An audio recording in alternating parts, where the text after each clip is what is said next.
Bawang putih dengan nama latin Allium sativum banyak digunakan sebagai bumbu dasar di hampir semua masakan. Ajaibnya, bawang putih ternyata punya khasiat untuk kesehatan. Bahkan khasiatnya telah digunakan sejak zaman Mesir kuno. Mungkin sebagian pemirsa ada yang pernah membuat ramuan herbal dengan bahan dasar bawang putih. Nah, di Cara Sehat kali ini saya akan tunjukkan cara membuat ramuan herbal menggunakan bawang putih. Tapi sebelumnya, saya akan kupas dulu nih fakta mitos seputar bawang putih. Dan di samping saya sudah ada Dr. Mute. Siang dok, apa kabar? Baik, Dokter Haikal. Dok, ini di masyarakat banyak fakta mitos yang berkembang tentang bawang putih. Ada yang mengatakan bahwa bawang putih ini bisa menurunkan tekanan darah. Ini fakta atau mitos, dok? Itu fakta, dok, karena dalam bawang putih ada kandungan zat yang bernama alisin yang berfungsi untuk melebarkan pembuluh darah. Jadi dengan adanya pelebaran pembuluh darah, maka tekanan darah dapat diturunkan. Jadi membantu, dok, menurunkan tekanan darah. Untuk tekanan darah yang tidak terlalu tinggi, tetapi kalau tekanan darah yang sudah tinggi sekali, mungkin perlu pengobatan medis. Gitu. Kalau bisa, dok, ya, dikombinasikan? Kalau dikombinasikan bisa, tetapi memang harus dikomunikasikan dengan dokter yang merawat. Jadi memang hanya untuk membantu menurunkan, dok, ya, bukan untuk mengobati, karena memang tetap mesti mengkonsumsi obat dari dokter, dok. Iya, betul. Iya. Nah, itu kan untuk tekanan darah, dok. Nah, ini ada juga yang mengatakan bahwa bawang putih katanya baik dikonsumsi oleh penderita diabetes. Ini fakta atau mitos, dok? Ini fakta ya, karena bawang putih ini mengandung zat aktif yang dapat menstimulasi pankreas untuk menghasilkan insulin. Kita tahu bahwa kencing manis atau diabetes mellitus itu salah satu mengapa dia gulanya tinggi, karena produksi insulin tidak mencukupi sehingga gula dalam peredaran darah meningkat. Kalau untuk gula yang meningkat sedikit boleh dicoba dengan bawang putih, tetapi kalau gulanya sudah terlalu tinggi harus menggunakan obat medis gitu. Nah, dok, berikutnya tadi kan katanya membantu untuk menurunkan tekanan darah. Kalau gitu, bawang putih juga baik untuk menjaga kesehatan jantung, dok. Ini fakta atau mitos? Ya, ini fakta ya, dok.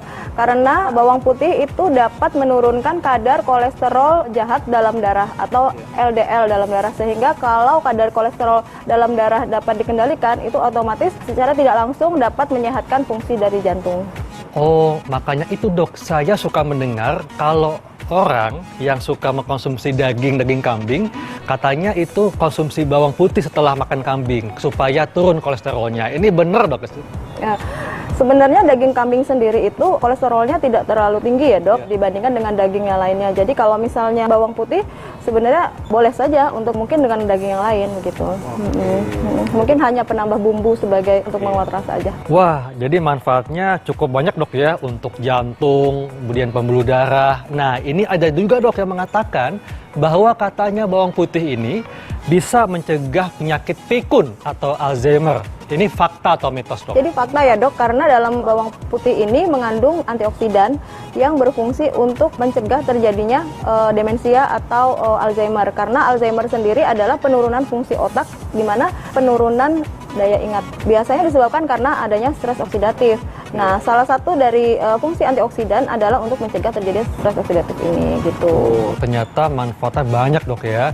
Nah, ini juga ada yang mengatakan, dok, yang bikin saya penasaran ya. Katanya konsumsi bawang putih baik untuk kesehatan gigi. Nah, ini fakta atau mitos? Apakah ini dikunyah, dok, untuk sehat atau gimana? Ya, ini fakta ya, dok. Karena dalam bawang putih ini mengandung zat aktif yang berfungsi sebagai antimikroba. Antimikroba ini jika bawang putih digigit dan mengeluarkan zat aktifnya, itu zat aktifnya mampu untuk menghambat kuman-kuman yang terdapat dalam rongga mulut gitu. Oh, tapi, dok, ada mengatakan kalau kita suka konsumsi bawang, jadi bau bawang mulutnya. Bau mulut yang dimaksud adalah karena bakteri ya, dok. Tetapi kalau memang tidak nyaman dengan bau bawang putih, bisa mungkin mencoba dengan herbal yang lain seperti kapulaga atau cengkeh gitu, bisa digunakan, dok. Gitu. Jadi bukan karena bau bawang, dok, ya, tapi ya, karena bau mikrobanya betul, itu ya. Betul, dok. Nah, dok, ini yang terakhir, dok. Bawang putih katanya bisa untuk mencegah kanker. Nah, ini fakta atau mitos, dok? Ya, ini fakta ya, dok. Karena dalam bawang putih ini mengandung senyawa antioksidan. Dimana kalau kanker sendiri kan pertumbuhan selnya tidak terkendali ya, dok. Nah, sebab kanker salah satunya adalah stres oksidatif. Nah, antioksidan yang terkandung dalam bawang putih itu dapat menghambat terjadinya kanker, dok. Gitu. Wah, kayaknya hampir lengkap nih ya. Bawang putih khasiatnya untuk jantung tadi.